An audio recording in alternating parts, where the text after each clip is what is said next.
Hello, everyone, and welcome to the Football Chatbox. My name is Ryan, and welcome to the Game Week 16 podcast stream. I'm joined by my co-host Karan. We're back after a couple of game weeks off because obviously there were midweek fixtures and everything. So here we are. We're back. Two more podcasts this one, and I think one next week before we take a small break on podcast for the Christmas and New Year's. But I'll be doing streams as well anyway, so the content will still be there. But yeah, Karan, how have you been? Yeah, I've been good, man. Yeah, it's been good. I've just had a nice, big, lovely dinner, and I'm ready to chat FPL. Indeed, same, exactly. Yeah, yeah. So shout out to everyone in the chat as well. Joseph, Jamie, Becky, welcome, welcome, welcome. I know we're kind of going at the same time as FPL Mira, who's also streaming right now. So we're kind of sharing audience in a certain extent of sharing audience for the Australian community. But yeah, welcome everyone. Joseph, welcome again. Joseph has been switching between our guest streams. But yeah, we're going to be talking Gaming 16 podcast. If you guys have any questions with regards to fixtures as well, put them in the chat and we'll get to them at specific points regarding whenever we get to like talking points. But this is the season ticker for the next 6 game weeks. Chelsea up in the top, followed by Liverpool, City, Arsenal, Newcastle. And on the bottom, you got Everton, Leicester, Brentford, West Ham, and Man United for 6 game weeks because of the City and Liverpool games in there as well. Any thoughts on the season ticker, Karan? Not surprised to see Chelsea at the top, right? Like they're really clicking, right? Like, title contenders. They should be, right? Because at this Yeah. point, they're like a couple points behind Liverpool. Obviously with the extra game in hand, but like they've got a lead on Arsenal as well. Like if Arsenal and City are still in that title consideration discussion, then Chelsea by default being second place should be there as well. I mean, we didn't give them any credit at the start of the no. season, right? Yeah. Like, But then that's that was yeah. like bloated squad and we didn't know what was going to happen and all of that, right? So many unknown questions. Everyone's making memes about Todd Bowley, and Eh, The thing is, they've got a good manager, and he's so far managed to find a good balance in terms of rotating. He's like, this is my cup team, or this is my cup squad, and this is basically my Premier League squad, and I'm just gonna keep rotating the two, and I'm not gonna like mix them up. So because of that, everyone's getting good enough amount of games, and they're not complaining. I mean, I honestly don't even think it's rocket science. I think he just like, the defenses have to face like a bunch of new players coming out at 60 minutes. Yeah. Like he's just leveraging his squad size as a competitive advantage. It's insane because like every other squad, when you make a substitution, you're most likely downgrading, right? Yeah. Chelsea, on the other hand, are not even down. I wouldn't call it downgrading. It's like on par level substitutions, or sometimes even better potentially, depending on who's coming on. Like I was just thinking, like, you know how they won those 2 penalties against Spurs? Oh yeah, yeah. I mean, how much of that was due to the defenders now having to face? Yeah. Yeah, like. But then, like, one was a bad. That was on the one. The first one was against Caicedo, right? That was just late tackle. Yeah, I was thinking of the Bissouma lunge at the end. Yes, against Palmer. But it was against Palmer as well. I feel like no, it wasn't Palmer, was it? No, it was Palmer. I think who got tackled. I think, if I'm not mistaken. I saw the highlights today morning as well. But yeah. Oh, okay. Right. Anyways, yeah. But again, like that's. I feel like there's a level of game management as well that you kind of expect, because Spurs were 2-0 up as well, right? And then they go and like just bottle it again. But like, yeah, I don't know what to say. I feel like Spurs they're a completely different team. You never know what's going to happen with Spurs. Yeah. But yeah, I'm not surprised. Chelsea on top, and we'll be speaking about some of their players as well. I've already doubled up. And Liverpool as well, right? With potential double coming up, although that's out of the that's scope not in the scope of the next 6. But talking about doubles, the potential double game weeks, one could be, let me get this correct. So one potential game week could be game week 25, where they'll play Leicester away and Everton away. The other one is potentially game week 33, where they'll have Wolves at home and Everton away. Game week 33 will also be one of those, you know how you usually get 2 big doubles? Game week 33 will be the smaller of the 2, game week 36 being the bigger one. There'll be other teams also doubling in game week 33. Game week 25 will only happen if Liverpool go to the final of the League Cup. So they have to get to the final? Yes, I think so. Because I think they will have the game week 29, because usually League Cup final, I think it's around game week 29, which is where you get that blank as well somewhere. Yep. So if they don't get to the final, then I think that fixture can move into that spot, depending on like, but the condition that people were saying, or like Ben Crane and all were saying, was like they kind of have to get to the final of the League Cup. If they don't, then it'll probably go to game week 33. Okay. So did Ben Colonel have a view on what's? I guess 33 is more likely then, right? Probably, yeah, at this moment. But do they really want to leave it so late? Like, because what if some other interruption happens? Yes, and now you have that's true. But then you never know with the Premier League. They could also go, ooh, if we can keep this as long as possible, then like from a media perspective, they can build up like a narrative of like title challenge and whatnot and like drama. I think they've done that before as well. Okay, right. And kind of got their asses saved by, I think there was this instance, I think, was it 2 seasons ago or something? Chelsea could have had like a triple game week or something. And because I think they got knocked out of one cup, it freed up their schedule. So yeah, right. It's a bit risky keeping it till late because you never know what could happen. Like if a team goes, I think that happened to Liverpool where they were going through every single, I think it was 2 seasons ago, I think, where they went almost to the final of every single competition and then got knocked out somewhere. I think it was Liverpool or Chelsea, I can't remember, but like, yeah. So I don't know, we'll see. But as things stand, we probably don't have to think about it for the moment. Yep. All right, now, having said that, season ticket, let's move into the Game Week 16 fixtures. All right, so this Game Week 16 fixtures, Arsenal, obviously we're having, I think, 3 games. Arsenal, Newcastle, Arsenal versus Everton, Newcastle versus Leicester, and I think Forest versus Villa are first 3 games for the day, I believe. So hopefully a lot of us have Arsenal defenders. And there's so many question marks over all the Arsenal defenders. Also Wolves versus Ipswich. So 4 games happening at the same time. 52% chance of a clean. It has to be, right? It's Everton away. I mean, Everton is yeah. No, but that's one of the highest numbers we've seen all season. If they lose the clean sheet in this, I'll be laughing because I own double Arsenal defense. However, like the person on the thumbnail, Gabriel, he is one of that double Arsenal defense, and they play Monaco tonight, basically, or tomorrow morning for us. Now, do you own Gabriel? No, I own Timber and Calafiori. Okay, so you're in an even bigger situation because now Timber is also like rumored to be potentially. Calafiori is definitely out. I don't think he's even trained. No, we don't know. Timber hasn't been seen in training. Yes, but the thinking is that he's been rested. He's played 4 consecutive games now. Yeah. But Calafiori is probably still injured. Yeah. Yeah.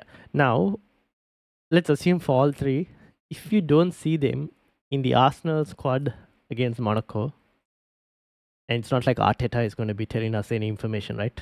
In the press conference after. Yeah. What do you do?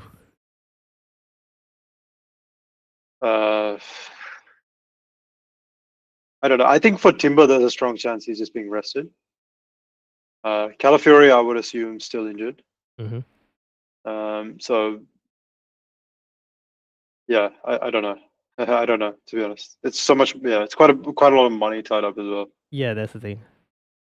For me, I think I'm not worried about Timber. Yeah. Okay, fair enough. Gabriel is my worry because it's a lot of money, and there's something going on there, right? So I saw a tweet that said that it's a muscular injury. Now, what's the source? It was, I think, one of the journalists who cover Arsenal, if I'm not mistaken. Okay. I don't know where I found it. But well, I've just seen another tweet. Gabriel coming to training. So I don't know. Anyways, so we'll have to kind of monitor and see. The thing is, because Arsenal still have decent fixtures after, you kind of want to keep Gabriel because like he's fit.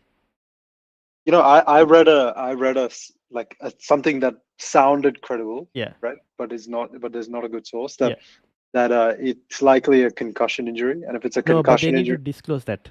I think. Oh, they need to disclose that? I think so. I believe they kind of. Okay. Because if it was, you have a 14-day sit-out period, and that would align perfectly with this European fixture. Okay. Which means he would likely be back for the next Premier League fixture. Oh. But this is just a fan theory. I Yeah. saw it Okay. on Okay. Okay. Twitter or I Reddit or think something. you might have to disclose it if it was a concussion. But even it can't be a concussion. Can it be? I don't know. Maybe it could. I don't know. But yeah, we'll have to kind of wait and see. The thing is, like, at this point, I feel like my only hope is like, because it's like the one of the first kickoff games. Kind of hoping for leaks at this point. Just to see if we get anything. Like, if the problem is Arteta is very capable of like even having Gabriel just come, even if he's injured, just come on the bus just to screw up with like everyone. So I don't know. I'll keep him because like if I'm gonna sell, the only people I can think of is, do you do the sideways move to Saliba or something like that, or do you just go to a Liverpool defense instead? I would just trust my bench Yeah. because, like you said, they're going to be good assets later. So, Okay. I mean, that's probably what I'm going to do with Calafiori. Yeah. Okay. Fair enough. Unfortunately, my bench is also trash, but that's Yes. another story. You, Just give me 1 second. Yeah. Okay. So Karan said, trust my bench. I had unfortunately only one defender play this week. So clearly my bench is a bit of a problem. So we're going to have to discuss that as well. Did you hear what I said? Yeah. Yeah, exactly. So I had one defender who played this week. Out of 5. One. Wow. So I'm like, yeah, okay, this is going to be a bit of a problem, which is why we need to kind of discuss defenders. But like, yeah, 52% chance for clean sheet for Arsenal. The 2.45 goals, I guess the problem is, here's the other thing. Now, I have Rhea, which I'm not kind of happy with it at this point because the points, they're not keeping clean sheets consistently.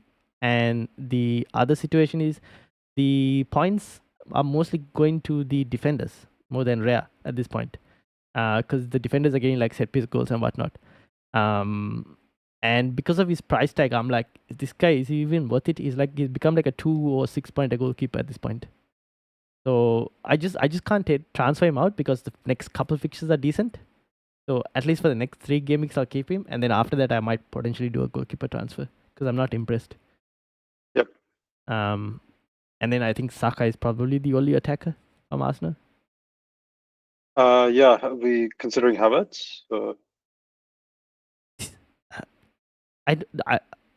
Okay, so the last few games of Arsenal, I feel like they've struggled a bit in terms of scoring. Even against United, they open play, they kind of struggled. Yep. I felt like. So I think like if you're getting Arsenal attack at this point, it's probably whoever's taking the set pieces, which is either Saka or Declan Rice. Or the defenders at this point. I haven't really thought about Havertz because I look at the other forwards, and I'm like, I might slightly prefer the other forward. Like at the same price, you probably get Isak instead, right? Yeah, I mean they're a very expensive Stoke City, right? Yeah, exactly. Which Arsenal fans won't want to hear. I say this for the benefit of my friends that are Arsenal fans. Yeah. Fair enough. But like, yeah, I would just get the Arsenal defenders, to be honest, at this point. Yeah, I think so too. Yep. I think I'm honestly, I got on the Saka bandwagon. It was like, and I'm kind of regretting it a little bit. Like, I think it's still fine.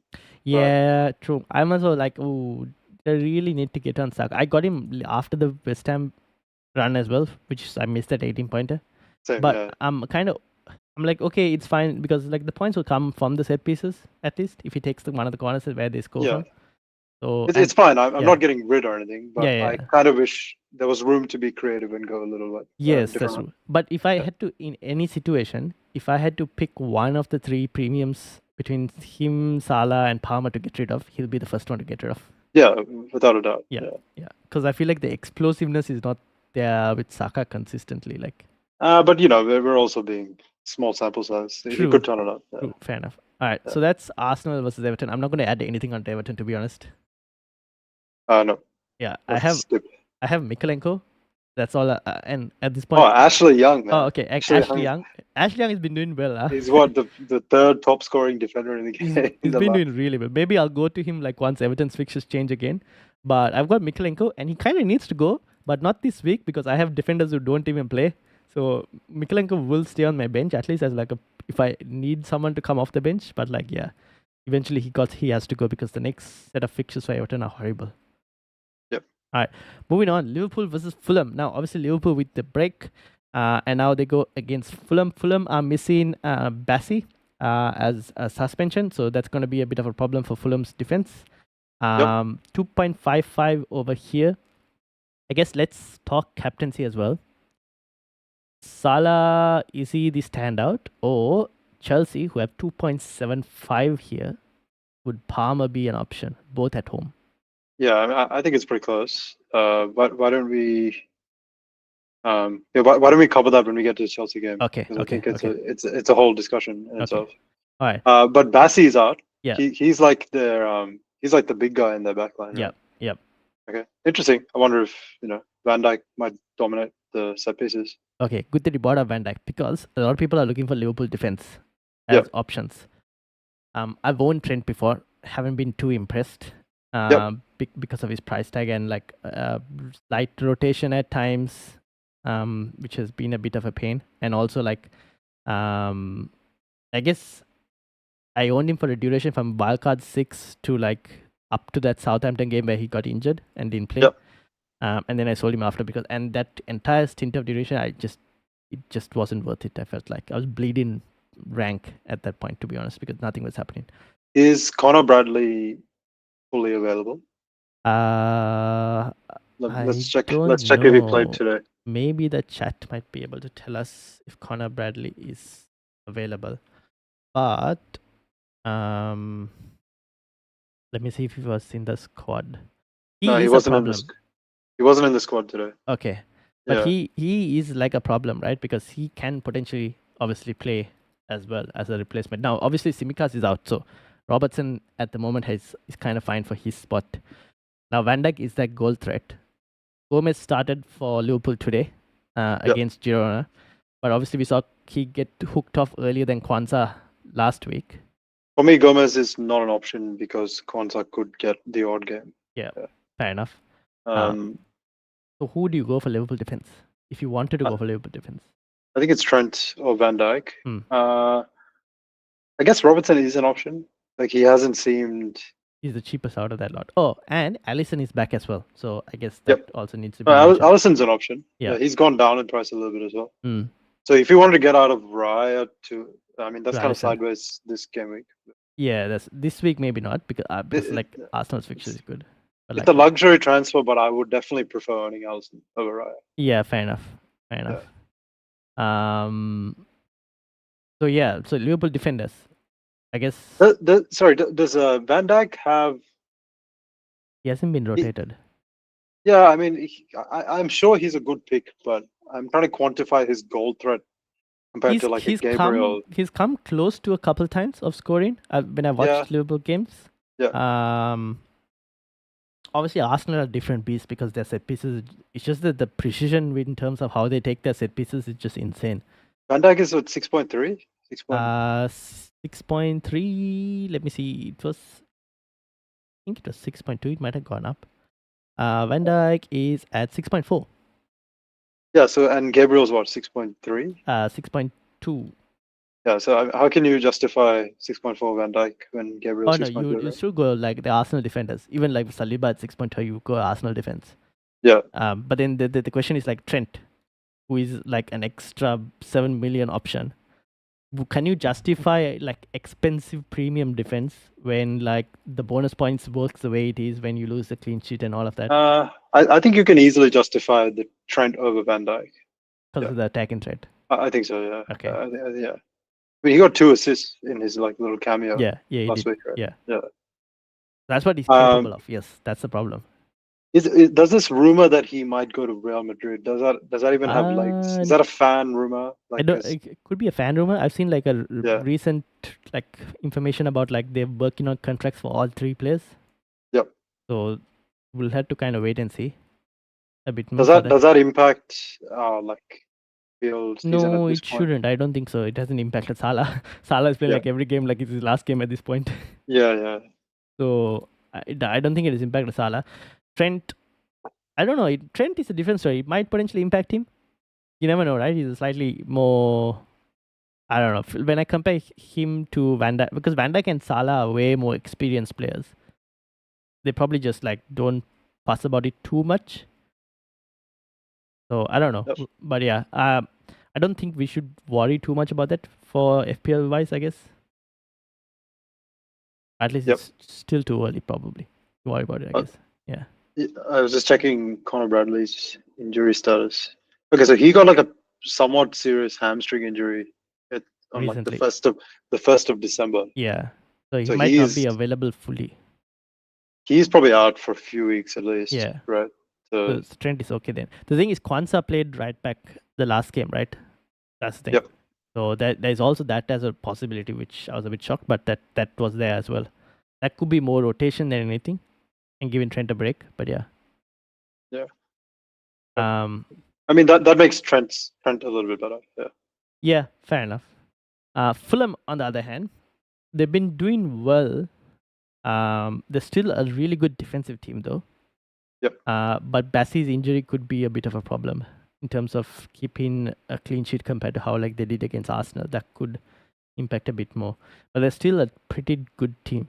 The fixtures after this week will get better as well. So I need to move this. I keep covering the camera. I'm definitely keeping an eye out on, let me bring it up, Robinson. Because Fulham after this week, they play Southampton next week at home.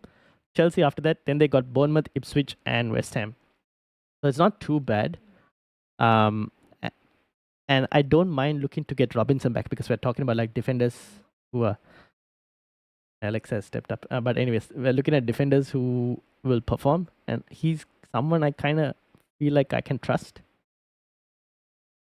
Yeah, but like, wouldn't you rather Anderson at 4.2?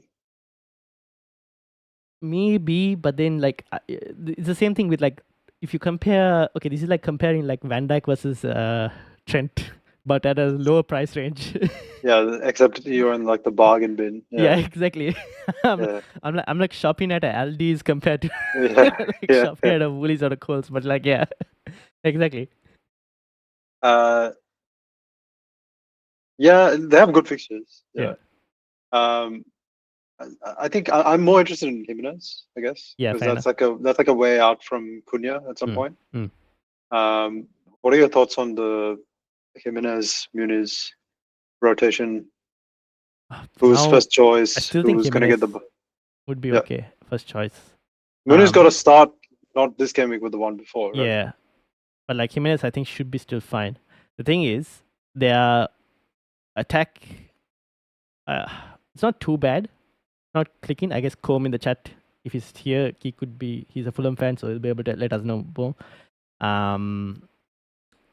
Iwobi is doing too well. Iwobi is also another nice option as well for midfielders. Anyone's looking like Semenyo type midfielder, he's another option for midfield if you're looking for like a cheap option. But I guess Jimenez is not too bad. Like FPL review, if you look at FPL review, it'll like tell you to do like Jackson to Jimenez and all of that. Jackson to Jimenez. Yeah, because of Jackson's 4 yellow cards, it doesn't like Jackson as an option. Right. So it keeps telling me to like move Jackson to Jimenez and like upgrade my defenders to like Robertson and Trent and whatnot. Yep. But that's because of Fulham's upcoming really good fixtures. I think they have some really good home games. Yeah. Which is that Southampton starting with next week and then Bournemouth and then Ipswich as well. Yeah, Southampton, Bournemouth. Yeah. So if you get some cheap asset and rotate it, that's. Yeah. Talking about rotation, they rotate well with Bournemouth, who obviously are the last one, but I'll tell you now, you can see from here as well. So Bournemouth and Fulham rotate nicely. So Bournemouth have West Ham. Next week you play Fulham's Southampton. Then you switch back to Bournemouth's Crystal Palace when Fulham have Chelsea. And then you swap from Bournemouth back to Fulham. Actually, they play each other in Game Week 19. So maybe you pick the home team in Fulham in that case. And then you continue to play. You can actually play both actually in Game Week 20 because Everton and Ipswich. And then in Game Week 21 you play Fulham against West Ham because Bournemouth play Chelsea. Yeah, I can see if you own like a Semenyo and Semenyo Jimenez, you can rotate. I can see that going on. Yeah. That's option. Or even in defense. Again, this is like me. A Kirkers and a Robinson also. Yeah, exactly. Or even the new Bournemouth defender, young 18-year-old lad who's like 4.3, I think, in Hoysen. Hoyland? No, I was told it was Hoysen. So. Okay. Yeah, like Hoysen. The sauce. Yeah, exactly. Like the sauce, right? Yep, Come with the Peking duck. Yep, exactly. So he's also not a bad option. He's a good aerial threat as well. He's pretty tall. So he's a good aerial threat. So yeah, that's basically all I have from Liverpool Fulham. Anything else to add? Nope. Newcastle with the big numbers there, 2.6. That's at home. So I kind of when Newcastle at home, I'm like a bit more this thing. I look at this number and I go, why did I do Isak to Jackson again? Yep. Every week. I know like people in the chat, Shubharan as well, who did it as well, and I know a few others who did it. We all did Isak to Jackson, and we're looking at like Jackson getting nothing, and Isak just every week just scoring goals and like. Yeah, I did Isak to Evan Nilsson. Oh, that I don't mind too much because Evan Nilsson's data is still pretty good. Jackson says honestly, he scored an offside goal. Yeah. Scored a disallowed goal in the last 2 game weeks. Yep. And should have gotten at least 1 penalty against West Ham. Yeah, like it's. But yeah, all right. Like Bournemouth are a good team. Yes, that's so I don't mind that. But like yeah, Isak, I've thought of ways to try and get Isak back, but I'm just like I'm telling myself it's fine. They've got only Leicester this week and Ipswich next week. I just take all the pain, and then after that, I think they've got Aston Villa, United, Spurs. Which the thing is, United Villa is a good fixture. Yeah, but it's Villa. Okay, Villa at home is a good fixture for them. But in the other after that, they've got United and Spurs away. Yeah, I don't think those are good fixtures. Yeah, so the thing is, like Newcastle at away is like a completely different team compared to Newcastle at home. Yeah, it's the same trend as last season. And Isak is in good form. Yes, like he's. Is he a captaincy consideration as well? I guess we'll get to that later. Okay, I don't think so. Yeah, spoiler alert. Okay, there we go. Do you think there are any other options worth discussing from Newcastle? I have Lewis Hall, and I'm happy to still own Lewis Hall. Okay. That's basically it because of the defensive options. Anthony Gordon got his rest last week because Eddie Howe for once came out and said, oh, he's looking very knackered and all. So I wasn't surprised that he got benched. So that's rest, not rotation? No, that's rest because he's been like slogging him like week in, week out, playing him. Yeah. So he said like the post-match press conference from the game before that he was looking knackered and all. So kind of expected that benching. So I'm assuming that's definitely rest. So he'll be back for this week. And he'll be back on the left. That is the only problem. We don't know. He's most likely on the left. Probably. Because Barnes has looked good of late as well, right? Yeah. And Murphy's playing really well on the right. Yeah. So probably on the left. Which is not too bad. So he's a decent option for anyone who's looking like that Mbeumo type replacement. But then he's sharing minutes with Barnes, right? Yeah. Off the bench from Barnes, potentially. Yeah. Or Murphy might share with Barnes. I don't know. Depends on how the game goes, game state. Yeah. Which doesn't really help, I guess, if you're thinking from it that way. That's the only 3 players, I guess, to mention. And then from Leicester point of view, they've done well under Rude. Yeah, man. This new manager bounce is gone for a few games now. At least he's going for Rude. Yeah. Not going for any other manager. But like, that's true, man. I mean, he had the bounce with United and now. Yeah, with Leicester as well. So I was listening to just change clubs every 3 game weeks. Yeah, basically, you know the podcast of Gary Lineker. Gary Lineker has a podcast. Yeah, exactly. He does with like Alan Shearer and all of them, and Michael Richards. He read a stat, or he saw a stat online.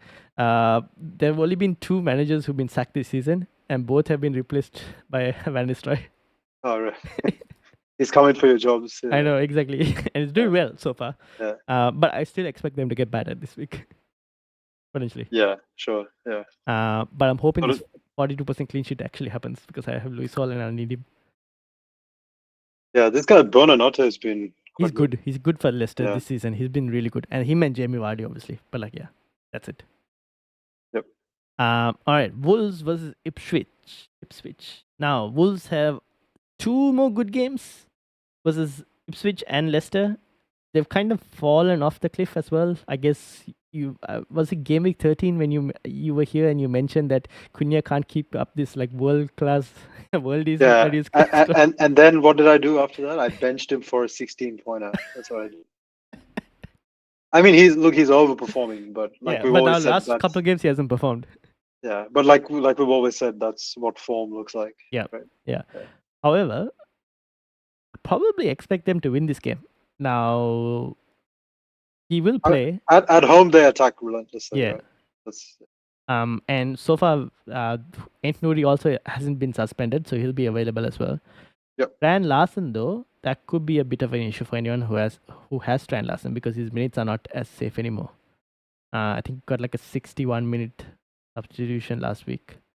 So for Geddes? I believe so. I think Geddes has been getting more and more minutes. Yeah. So that's one thing to kind of worry for anyone who has Strand Larsen. Cunha, though, I think he'll play. I've seen a lot of questions this week, and I did the team selection video yesterday, and a lot of people were looking at Cunha out.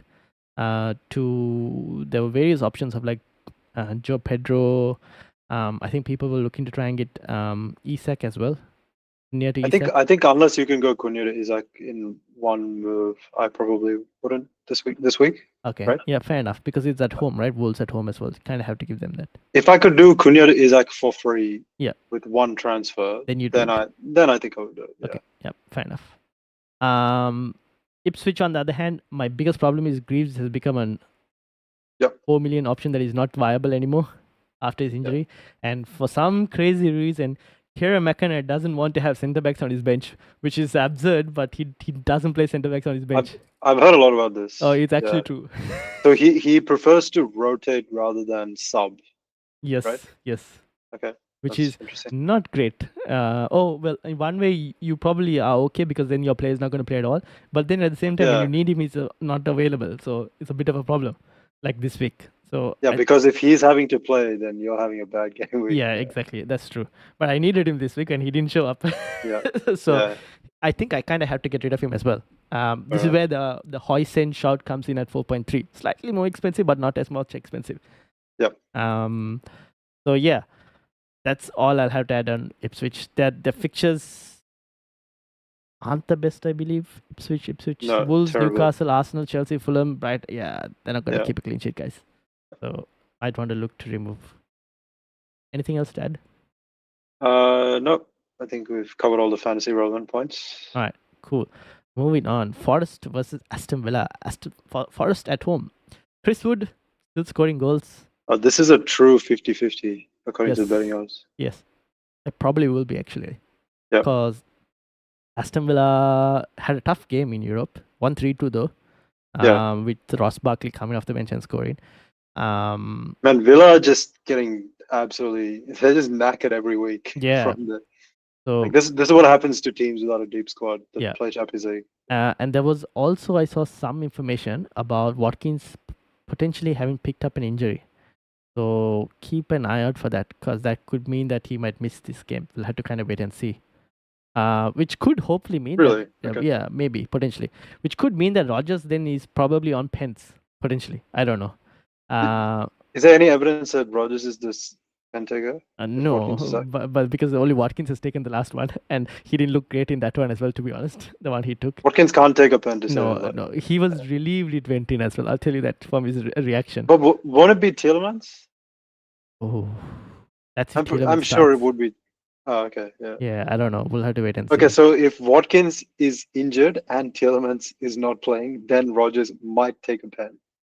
Maybe, yeah. Maybe. Yeah. Because he's like the under 21 England pen taker and all of that, so I'm assuming he'll be okay. But then again, I'm not looking to start him this week, which is the other thing. So watch him take a pen, and I'm benched him basically. Yeah, I mean this is not a good fixture, right? Yeah. Like Forest have been good at home. Yeah, I think their defensive numbers have dropped off a cliff the last few game weeks. Forest. Yeah. Oh, Aston Villa. Forest. Yeah, definitely. Forest. Yeah. Harder fixtures as well, right? Yeah, harder fixtures as well. But this is at home, so I wouldn't. Anyone who has Chris Wood, I would definitely start. For sure. Yeah. Still doing well. Kind of gone under the radar because of the harder fixtures, but he still continued to return. So yeah. Anything to add on Aston Villa apart from that? Anyone who has Aston Villa defenders, would you start? Probably not. Bench. I have Luca Digne. Yeah. I don't know. Sell him. Okay. All right. Moving on. Brighton versus Crystal Palace. There's a question from John with regards to Brighton. Would you keep Dunk or change? Now, I went and got Welshman. Remember when I was having this conversation with you about trying to get Welshman? I went and got him in Game Week 13. Yeah. And obviously, he's got injured and missed all those. Yeah, I mean, that was kind of unlucky. Yeah. I think we discussed how he could be a rotation risk, but he actually got injured. Yeah, which is kind of unlucky. So I'll be looking to move him out this week. And I'll discuss my replacement later. Dunk has played both games since he's back, right? I believe so. I haven't checked actually. I noticed they played 3 at the back for the first time the other day. So Lewis Dunk has actually played both games since he's been back, 90 minutes each, which is why John is asking, would you keep Dunk or change? Stuck with Guardiola, Gabriel, Faze, Dunk, and Greaves. So I guess out of that issue, I probably might keep Dunk because Greaves and Wout Faze are probably slightly bigger issues in terms of fixtures. I would keep Dunk. I think he's actually nailed because he's the captain. Yeah. To be honest. Yeah. But Brighton, Joe Pedro hasn't been doing too much ever since I got him in as well. That's another player. But they have so much attacking quality that you kind of hoping they'll be okay. Mitoma as well. Pens, he can get a pen at any time. Yeah, that's the thing. And he's what, 5.5? So. Yep. Palace have been improving. Defensively as well, they've been doing pretty decently. Munoz has been scoring a couple of goals. Only problem with Palace is their fixtures. I still look at it and go, oh, it's still not yet time to go and get them in because Brighton, Arsenal. But then after that, Bournemouth also probably not easy. But then they got Southampton, then Chelsea. So Chelsea rotate, and then maybe Leicester. Game week 19 kind of seems like an okay potential. I can see for people that have multiple Arsenal defenders, I can see one of them to Munoz being a thing in 19. Yeah, because from game week 19, so they have Southampton in game week 19, Chelsea in 20, but after that they have Leicester, West Ham, Brentford, United, Everton, Fulham. Not a bad stretch of fixtures, I would say. Not at all, yeah. So, and even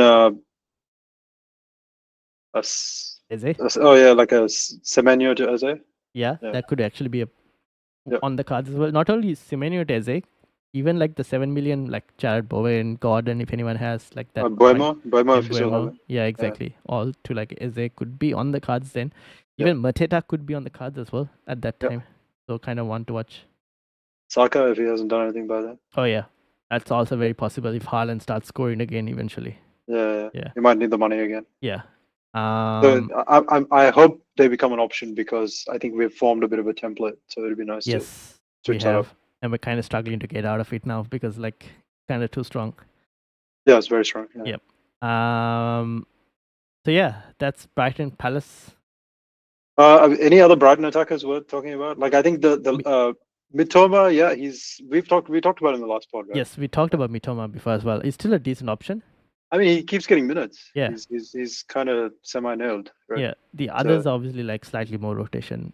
No, that right wing has 4 players that can play there. No, don't go there. Yeah. But Welbeck's still injured, right? I believe I haven't followed. Welbeck's still injured and Ferguson rusty. So Ferguson, Welbeck is not flagged, so he played 20 minutes in the last game. Okay, so Welbeck should be back. Should potentially start this week, potentially. Which actually might be good for Joe Pedro as well, to be honest, because then Joe Pedro can play in that number 10 spot.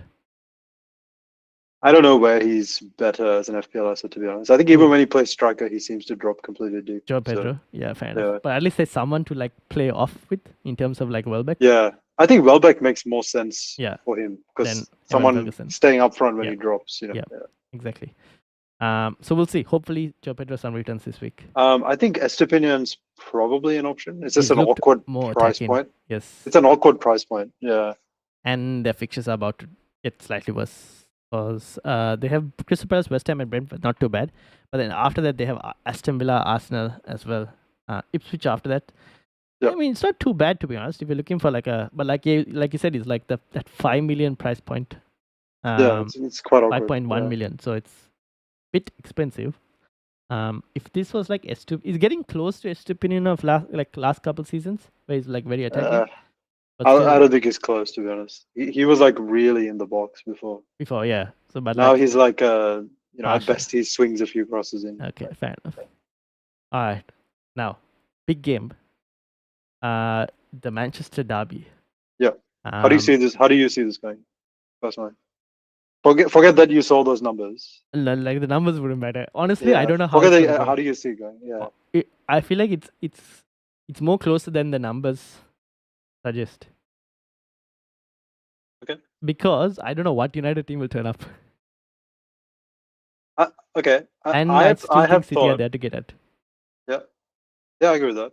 I thought that United's shape has looked pretty good. Yes, that I don't mind. And defensively, I still think they're pretty decent, even though they like conceded like 3 against Forest. Yeah.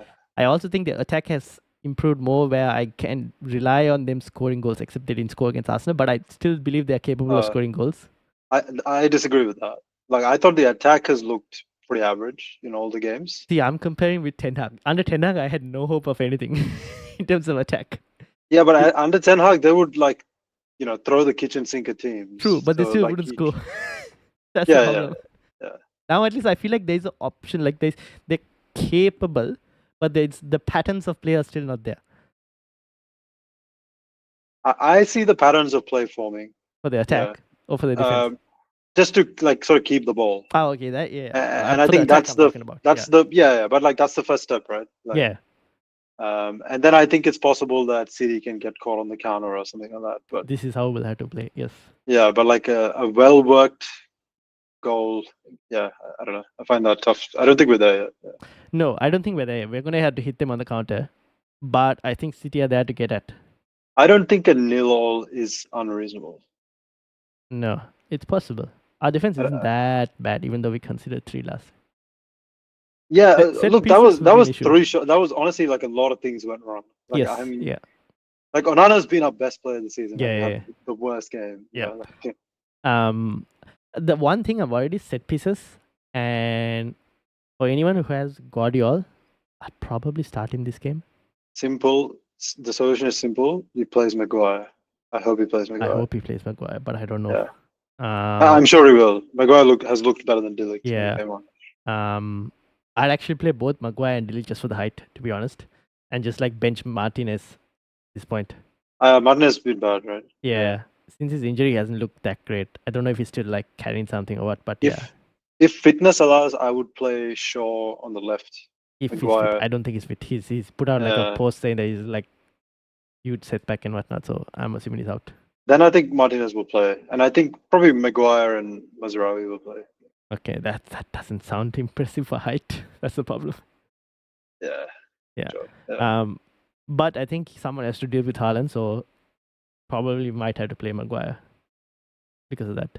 But yeah, I think City are there to get at. I'm still not fussed about not owning Haaland, even though he generally has a decent record against United. He has, but like particularly against Ten Hag's United, that doesn't play that pragmatically. Yeah. So we'll have to wait and see. But I think it's a more closer game. And like you said, 0-0, I wouldn't rule it out. Yep. All right. Anything so you mentioned Guardiola. So do you see Guardiola as a decent threat. jumping? Yeah, but like, do you see him as a decent jumping off point from Arsenal defenders that are possibly injured? Ooh, I think so. A lot of people have owned him, not jumping off point. More like people have already owned him and are either keeping him or looking to get rid of him, kind of situation. Because I think a lot of people jumped on like wildcard 6 with like Guardiola, Rico Lewis, that kind of options. Yeah. And still kind of own these players. Rico Lewis has got to go at this point. At this point, if you have Rico Lewis, I know he scored the goal, but he's got a red card this week as well, so he's not available for this game. Just get rid. Because the problem with Rico Lewis, you look at him and every week and you go, oh, good fixture. And you want to start him. He is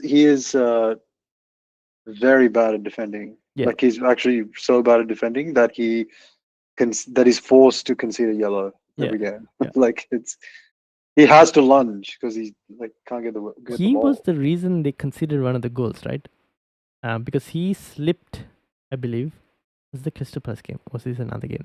I think this was Champions League probably.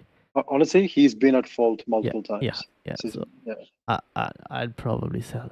But then you know what? Walker is terrible. So which doesn't help us for years. That's the only reason he's kind of playing at this point for many games. So, yeah, and he fits the system. Yeah. Yeah. And if they had a Rodri, they'd probably cover his mistakes more. You know. So. Yes, but they're getting exposed because of that lack of Rodri. Sure. Yeah. Let's come back on City once they spend 200 million this transfer window. Yeah.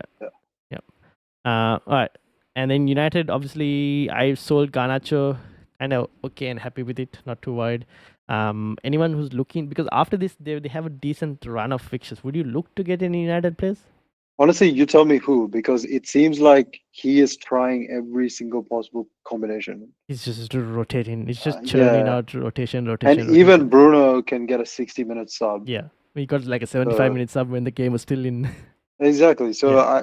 who are you gonna pick? I think I told a friend of mine, Vishal, I'm sorry, but Yeah. I told him that Mazraoui is nailed, And he and got he's benched. not. Yeah. Yeah, and so I thought Mazraoui was the only nailed player, Yeah, and even same. he got benched. At this point, So it's only Onana. exactly, yeah. Yeah. I still think Ahmad at the price tag is not too bad because Yeah, he's but even looking good. he's not nailed. He Oh no, should be, but he's not, right? he'll get rotated as well. And Yeah. given the recent appearance of Enzo Fernandez, who's been on an insane hot Yes. streak, Yeah. he You would probably rather Enzo. yeah, exactly.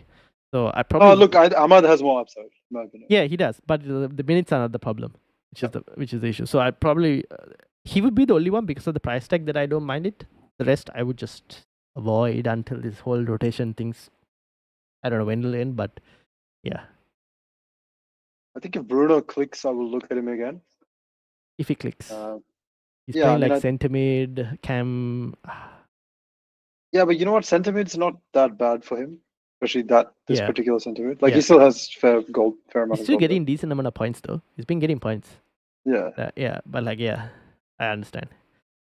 We'll see. We'll see. The next couple games will change after this. Like it'll become a bit more easy. Let's see how they handle it. Yep. All right, Chelsea. We got to the Chelsea fixture. 2.75. Jackson's are on here. Chelsea obviously second in the league. However, if you look at Chelsea versus Brentford's head-to-head history, it's always been Brentford who've had the upper hand. I think you have to go all the way back to, I don't know if yesterday, I was looking yesterday, 2019 or 2017 when Chelsea last won a game against Brentford. Really? Yes. Wow. Even at home? Oh, they've got battered at home, Chelsea. Let me bring this up again. Wow, that's Chelsea versus Brentford head to head. That's quite shocking. Yeah, bring it up. Okay, let me. I mean, how much is that a factor? This is straight from the betting market, All right, right? this is sofa score. All right. Chelsea versus Brentford. So Brentford versus Chelsea 2-2 last game, but at home they lost 2-0 in the 23 season. Can you put it on your screen or no? Oh, you can't see it. Oh, okay, sorry. It's still the betting odds. Yeah. Something else. Here we go. Okay, can you see? Yep. So 20. This is this season. Oh no, this is last season. Brentford at home 2-2. Chelsea at home. Brentford won 2-0. Wow. Chelsea at home. Brentford won 2-0. 0-0 before that at Brentford at home. Chelsea at home. Brentford won 4-1. I mean, this is quite a long streak. Yeah. They like won a in the boogie cup. team. The last they won was 2017 FA Cup 4-0. Yeah. Is there anything we can conclude from this? Is this statistical anomaly? Is this a stylistic matchup? Perhaps? I think maybe because like Brentford, you know how they tend to switch to like the wing back system and all of that. The only thing I would say is this is a slightly different Chelsea compared to the last couple Chelseas, and that they're with a well coached manager that I think it should break the trend. I mean, 22 was Tuchel, right? Oh yeah, but then that was Tuchel under like Todd Bowley craziness and everything was going on. No Cole Palmer as well. Yeah, sure. But it's not looking great though. I mean, maybe they just. Yeah, I mean, look, this Brentford is not as defensively solid as the last couple as well. As the last couple of seasons, Brentford. And but they're possibly better offensively. Oh no, I would change that as well. So I was looking at how the overlap, they have like their tactical kind of videos at times. And on that they showed a clip. It was on Twitter as well.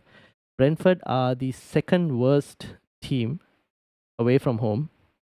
After Southampton. Where they had scored only 5 goals away from home and considered about like 14 or something crazy like that. But at home, they are number 3. Oh, at home, they're like, right now they're number 1. They've overtaken Liverpool for like points and all. Yeah. This is, I think, last 7 or last 8 games. Stats, by the way. Okay, so forgetting the Chelsea. Oh, yeah, last 8. Yeah, because there's been many variations of Chelsea over the last few years. Yeah. So I would weight that information less than Brentford's home and away record this season. Okay. Yeah. Fair enough. So I think I would just look at these numbers. I wouldn't. Okay. Yeah. I don't think I would. I I would kind of change it. agree with because 1.08, right? It kind of makes sense because Brentford away from home not that great.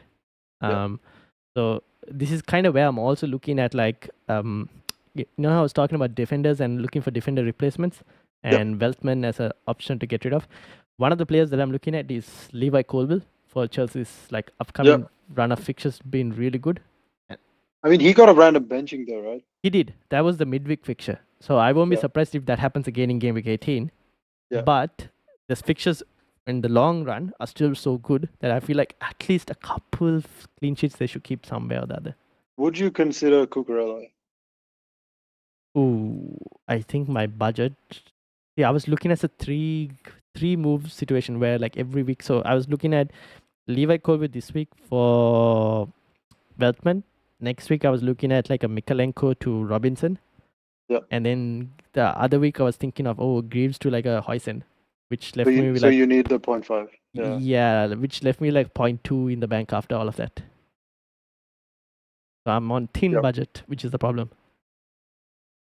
Yeah, I quite like him actually. Mm. I was watching one of the Athletic videos on Chelsea's tactics, and what they're basically doing is they're copying Man City's 3-box-3 from last season. But what they're doing differently is that they're switching up what players do what. So sometimes it's the fullback playing as one of the number 10s, sometimes fullback playing as one of the 6s. So of late, it's been Cucurella playing the left-sided attacking mid role. So I don't mind him. He's nailed. Yeah, they don't really have another player that can play that. Yeah, I mean, Cucurella is a very good attacking option. It's just that Colwill is just cheaper and slightly the minutes are also good for Colwill compared to some of the other defenders. And they look like they can concede in every game. That is problem. Yes, their defense doesn't look solid by any means. No, that doesn't. That is a big problem. But that's why I was looking at their next 10, even the next 6 game weeks, right? Because they're top of the ticker. They got Brentford, Everton, Fulham, Ipswich, Crystal Palace, and Bournemouth. I mean, 4 clean sheets. How many of these are really that good? Everton. I don't know if Ipswich and Palace are good. No, only Everton and Brentford. That's it. Maybe just Everton, to be honest. Maybe Fulham. Yeah, I don't think Bournemouth are that good even at home. Yeah. Oh, I see. It's not a clean. See, I because you mean Bournemouth could score or Bournemouth won't score? No, as in I think these are all much better attacking fixtures than. Oh yeah. I'm looking at from a clean sheet point of view. The only fixture I see Chelsea maybe keeping a clean sheet is probably Everton and maybe Brentford. Yeah, I would flip it. I think Brentford is more likely. Yeah. Oh, okay, for a clean sheet. Yeah. Oh yeah, true. I just look at Everton and I'm struggling to score goals, but then they scored 4 the last time at home as well, so you never know. Yeah. Chelsea defense does look vulnerable. Yes, that's true. At least from the eye test. Yeah. But then I look at all the other defenders at this price range, and Robinson is that one I want to go to, but he's playing Liverpool this week. I could go for Hoysen against West Ham, to be honest. But I have Jared Bowen, so I'm ooh, do I really want to contract it in? Yeah, I don't know. Yeah, that's kind of where I'm at. Enzo Fernandez. Enzo. I think easily the best 5 million under option in the game. Yeah, probably. Yeah. But he's don't expect that much from him. He's not. No, he's been on a hot streak, but yeah. He's a center mid who gets into the box sometimes. That's what he is. Happens to get in decent attacking shots in the last. I mean, he's a pretty attacking center mid, but he's a center mid. He's not going to be Cole Palmer-esque. No, he's not an attacking mid. No. Yeah. So expect what you get from a 5 million, basically. He's a center mid on a hot streak. Yes. So I'm not insanely hot. It's the realistically expectation should be how Rogers occasionally gets a return here and there, or even Ahmad, or even Suchek, who's been from set pieces last couple of weeks. That's kind of this is the insane hot streak of scoring almost every game at this point. Sure. Yeah. I mean, it's big. It's big that he's back in the team after losing his spot for a long time. Yeah, but I won't be surprised if he a run of bad games and then he's lost his spot again. Yeah, sure. Yeah. Potentially, I don't know. I think it's his to lose now. Yeah. All right. What are we going to say? Any other attacking options? Because The man of obviously the picture, Jackson. Sure, yeah. Other than Jackson and Palmer, No. And obviously there's nothing, Enzo right? if you want to consider that as well. But like, nah. The rest are all Not too much rotation. the wings are just completely unpickable. Right? Nah, Pedro Neto. I think Madueke will play this week. Madueke is second choice, yeah. Yeah, but what did I read? I heard something. I don't know what I heard. Like, I don't know if it was Planet FPL or something about like one of their wingers not being available this week. But anyways, just too much rotation. Sancho might start potentially. He's been on a decent like form, but like too much rotation. Yeah. Okay, captaincy. We got to this part. Okay, so I really see it as a bit of a coin flip. Okay. Like, because okay, if I told you right now Liverpool are going to win 2-0. Yes. And Chelsea are going to win 3-0, yes. who would you captain? Liverpool Salah. Oh, even though one goal less? Yeah, because I will assume that Salah would have been involved in both of the 2-0 goals. Okay, yeah. So I think that's the I see that as a flip. Okay. Yeah. Even though it's one goal more. Yeah, fair enough. Okay. I mean, the thing is, if you told me like Chelsea another extra goal add on top of that 4-0 versus Liverpool's 2-0, then obviously I would go at Palmer. Yeah. Yeah. So I think that's the point. Yeah, exactly. It's just that like I look at Chelsea and I go many avenues of goal scorers.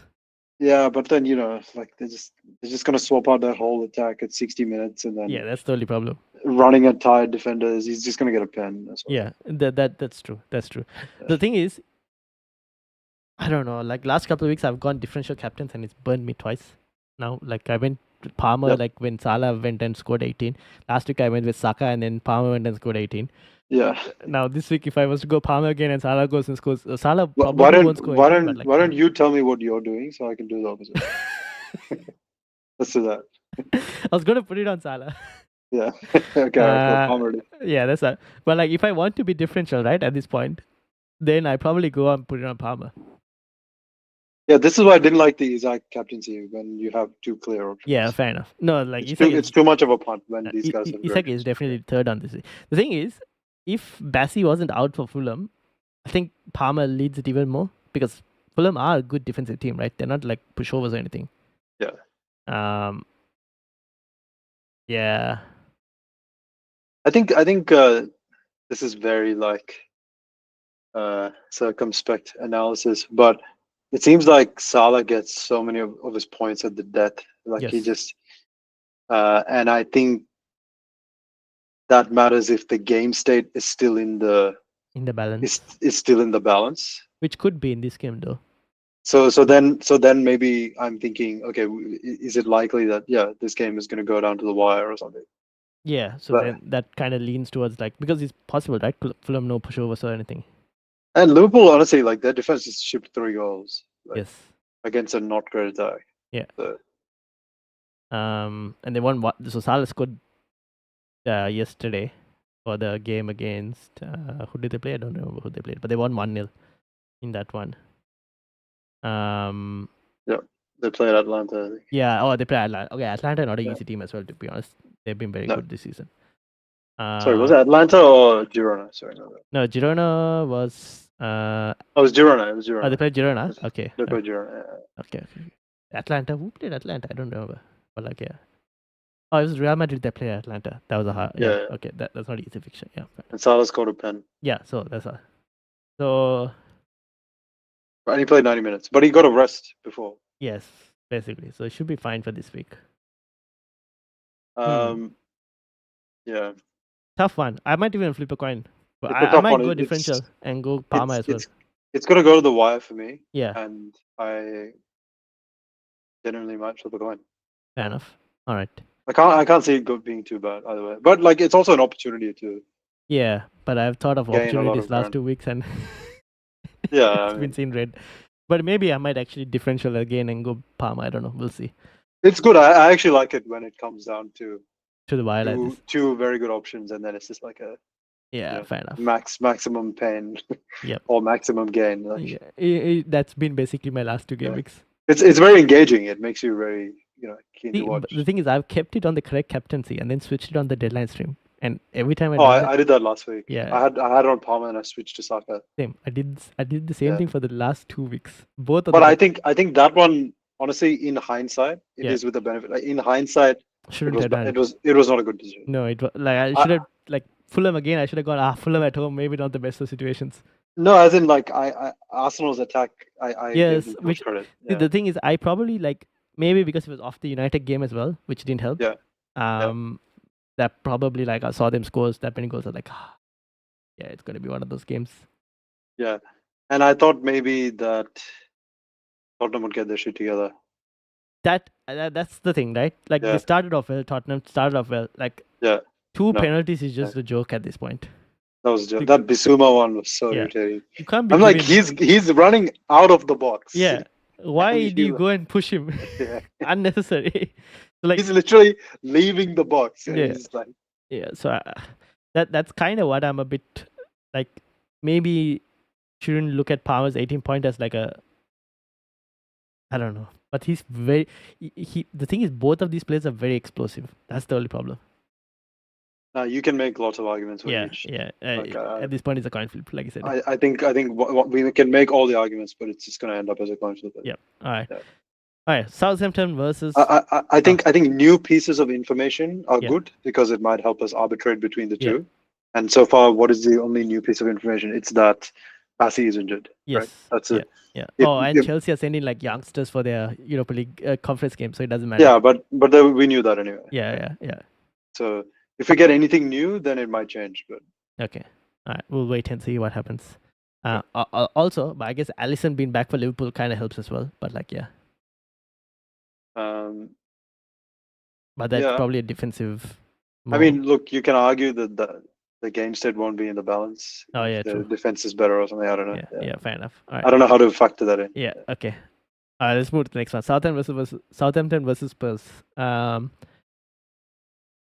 I don't know. 1.5, man. That's surprising. That's high for Southampton. Yeah, it's extremely high. Yeah, but it's Spurs. That's the problem. There's a question from John in terms of keep Brennan Johnson or sell to fund Saka and Salah. I would definitely sell. If you're finding Salah. What is the exact transfer that he wants to do? Keep Johnson or sell to fund Saka/Salah. I'm assuming it's without like a minus 16 or something. Oh, that's actually a good question. Depends, John. Is it a minus 16 or something? If it's but like I'm taking up to a minus 4 for this, right? Yeah, fair enough. And obviously, Combe is just in time here. He's been listening while doing housework, but he's basically said Diop and Quenya will probably be the two centre halves of Fulham. Okay. Yeah. I'm not familiar with Quenza. Yeah. Well, this is not the Barcelona Quenza. No, I don't think so. I don't know. This is where Combe will have to tell us what he thinks about the game against Liverpool. Jorge Quenza. Yeah. But I don't know if people you have Porro, right? You start Porro this week, definitely. So he has a twinge or something. He has some muscle. Oh, Porro? I saw this somewhere. I shouldn't be. Okay. So kind of wait and see what Ange says in press conference, maybe. Okay, John said no to free transfers. Then I'll definitely do it. Yeah, I'll do it. I would definitely do it. I think Johnson is good, but like I think whenever Maddison plays, Johnson gets benched. Yeah. And obviously you're getting like Salah in that move, so definitely do it. Yeah. For sure. Honestly, I don't really have much to add on the Spurs. Like I don't know. Like I think Solanke is still a good option. He's still nailed for a stupidly attacking team. He's somewhat underrated a little bit. Yeah, but then it doesn't help with the fact that like they're unpredictable. That's the problem. Yeah, but they can score 4 goals here. No one will be surprised. Oh yeah, true. They could also lose 3-0 here. No one will be surprised. They should be like this Spurs fixture should be in the captaincy consideration, but they're not. Which is the problem. Yeah, captain of Southampton player. Yeah, exactly. But like so yeah, I guess Solanke not too bad. Porro play him this week. Johnson, if you want to sell, can sell. If you want to play, can play as well. To be honest, there's rumors of a Porro injury. I will just throw that out there. I have monitor and see. I guess just monitor. Yeah. Just monitor. All right, final fixture: Bournemouth versus West Ham. I was a happy person who got Jared Bowen in last week, and I'm happy to own him for the next couple of weeks as well. Yeah, that's a nice move, I think. Yeah. Bournemouth, I think, are still a good team. Evan Nelson's data is still good. I think he'll return this week. Bournemouth are the third best team in the league, according to expected statistics. Yeah, let me switch. Last 4 game weeks. This is last 6 game weeks. I forgot to change the text. Last 6 game weeks attacking stats. Bournemouth are on top. 19 big chances created. Second compared to Spurs in terms of big chances created.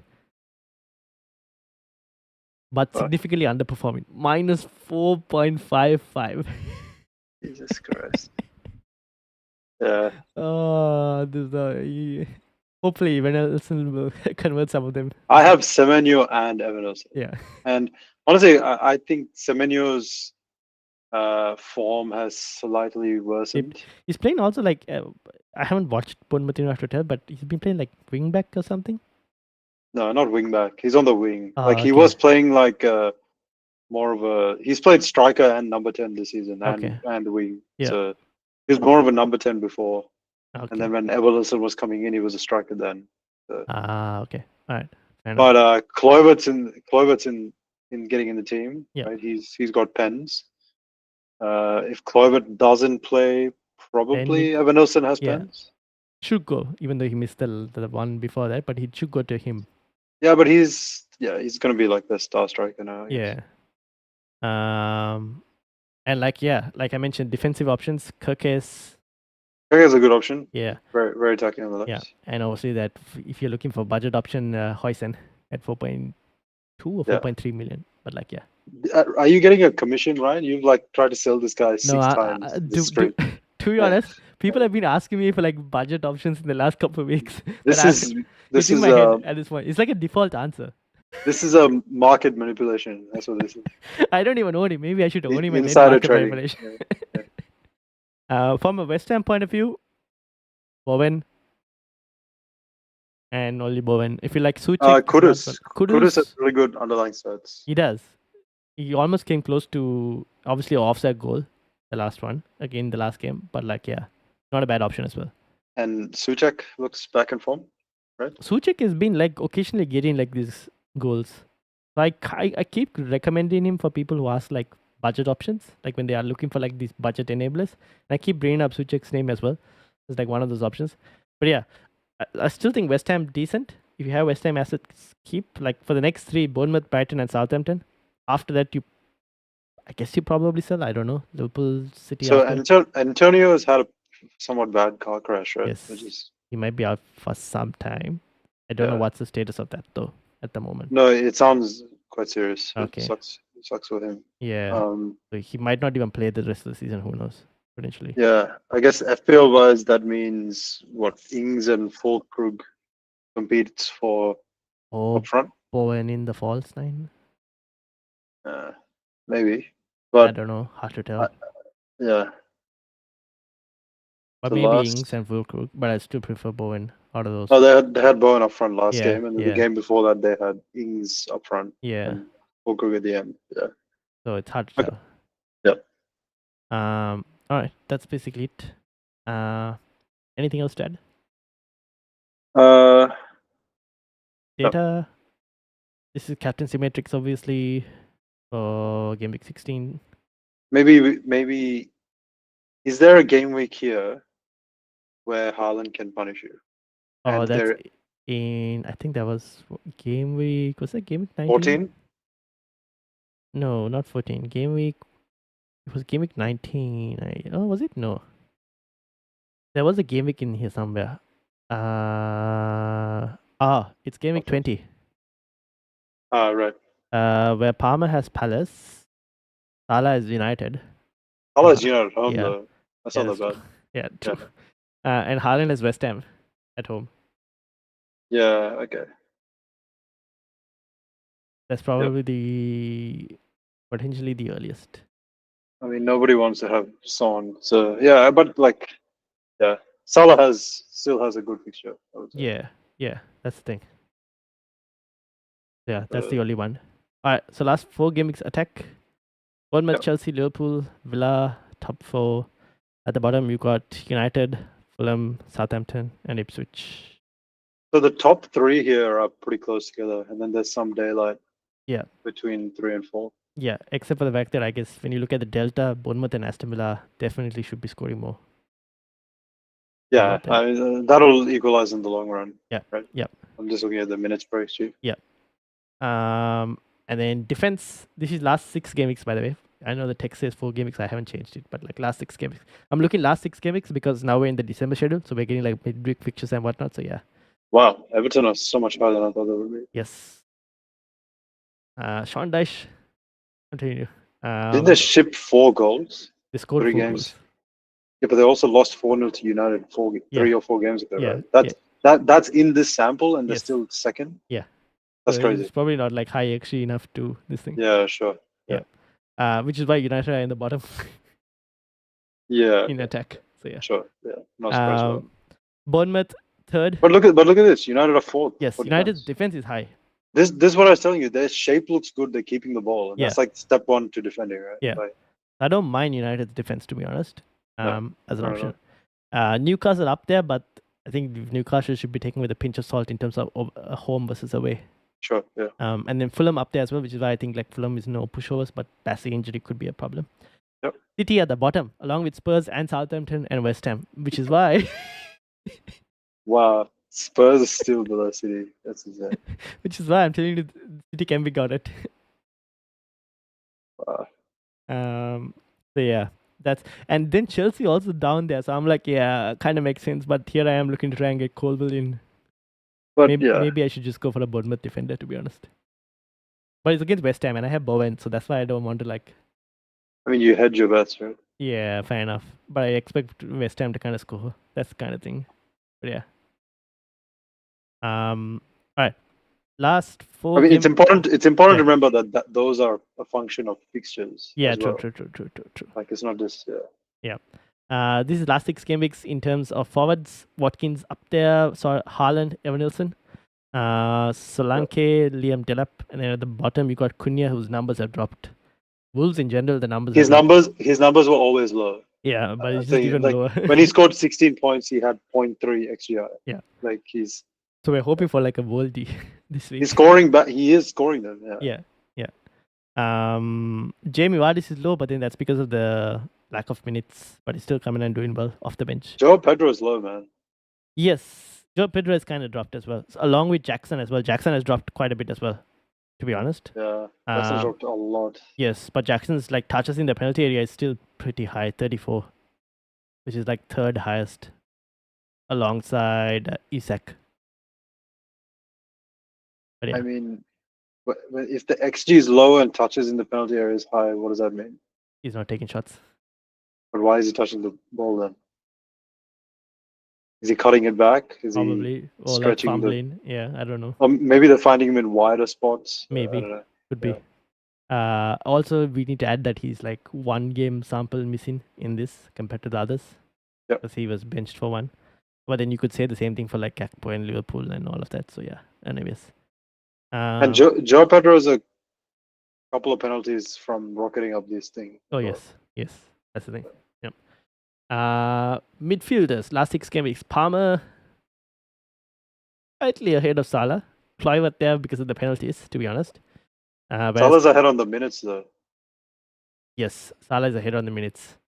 But then I put this as XGI instead of minutes because Liverpool were missing a game. Maybe I should have sorted it by minutes. But then if I sort by minutes, then you get all of these random players who haven't like consistently played and they're suddenly up there. You have to put a minimum. Starts or something. Yeah. Minimum amount of minutes, I think. Clive is XG non-pen is 1.2 compared to his XGI. So keep that in mind. Yeah, but Pens is Pens, right? It's part of it. But look at Saka, 0.82 non-pen. Where's Saka? 143 minutes per XGI. Why did I took a hit for this guy? That's just so bad, honestly. Yeah. It's just sheer FOMO. Yeah. Yeah, it was just EO play. Honestly, it was EO. But the fact that he's on set pieces. Yeah, which means he has avenue to points, Avenue to points, which is underrepresented in XGI because set pieces are always going to look bad in XGI. Yeah, that's the thing.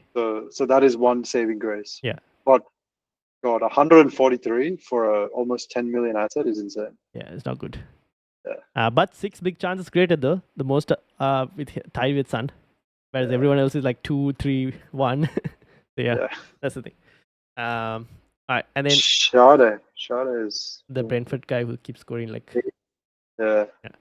At the bottom, you got Madison, Bernardo Silva, Mitoma, Gordon, and Iwobi. But yeah, these are the top 20 though. So yeah, not too bad. Yep. Then next up is last 6 game weeks in terms of defenders: Saliba, Munoz, Guardiola, Leif Davis, Hoysen. And then at the bottom, you got Tarkovsky, Murillos, Tennessee, and Doherty. Yep. I'm just looking at the minutes column. Minutes per XG. Yeah, Munoz is pretty good. Yeah, Munoz is doing good. It's just the fixtures he's been scoring goals, that's why. But that's about to turn, right? Yeah, once they turn, then he's definitely someone to kind of consider. I mean, I guess without Gabriel, Saliba is the biggest guy, right? Yes. The moment Gabriel is back, then it swaps. Sure. Yeah. Yeah. That's it. Karan, team. Onana in goal, Timber, Porro, Lukatin, Embuemo, Semenyo, Saka, Palmer, Evan Nelson, Joe Pedro, and Cunha. With Salah to come. Honestly, there's nothing really to report. I should have gone for Palmer over Saka. I switched it last minute. I was pretty convinced on Palmer, but I thought I saw an opportunity where there was none. So yeah. Fair enough. What are you doing with Embuemo? Keeping? I I might bench him this week. Yeah. Yeah, because I can. Yeah. I mean, do you want to show our teams for the upcoming game or not? Oh, I can't get it. You need to send me your upcoming game. Yeah, I mean, we can just look at this. Yeah. I'm probably going to play Semenyo over Burma. Yeah, fair enough. All right. Yeah. Cool. And given like we spoke about Brentford's away form, kind of makes sense. Yeah. I really dislike. I mean, I see you're in the same boat, but I really dislike having Cunha and Pedro now. Yeah, I think I wish like one is okay, but I'm like, I'm gonna have to spend a transfer on these guys. Yeah, true. All right, so this is mine. So I've got Rea, Lewis Hall, Veltman, Gabriel, Bowen, Palmer, Saka, Rogers, Jackson, Joe Pedro, Cunha. Salah will come on this week.